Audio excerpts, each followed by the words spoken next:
বন্ধুরা এখানে একটা পার্সেন্টেজ রিলেটেড একটা কোশ্চেন্স রয়েছে। When the price of an item was reduced by 20%, মানে কোনো দ্রব্যের মূল্য আগে যে যা ছিল তার থেকে 20% এখন কম, মানে 20%কে আমি যদি ফ্র্যাকশনে কনভার্ট করি তাহলে 1/5 হবে। তাহলে ইনিশিয়াল প্রাইস যদি থাকে 5, এখন কমে সেটা হচ্ছে কত 4। সেলিং প্রাইস X% দেওয়া আছে, যে it sale increase by X%, X% কত আমরা জানি না, তাহলে এটাকে আমি ধরে নিলাম এ আগে ছিল এখন বি হয়েছে, তাহলে আমি সেলিং প্রাইসটা ধরে নিলাম এ আর বি অনুপাতে রয়েছে এগুলো।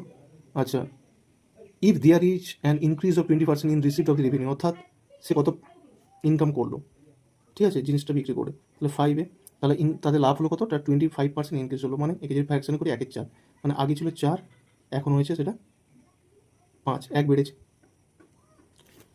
তাহলে আমার প্রাইস ইন্টু সেলিং সেটা হচ্ছে রেভিনিউ হবে, তাহলে আমার 5A/4B দুটোকে মাল্টিপ্লাই করবো ইকুয়াল টু এই অনুপাতটা 4/5।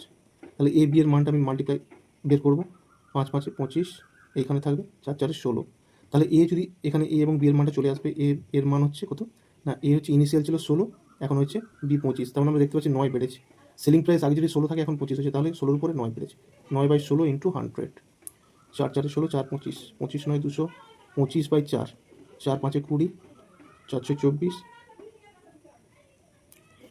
তাহলে আমার সেলিং প্রাইস এক্স এর মান কী হবে, এক্স এর মান হবে 56.25%। Thank you.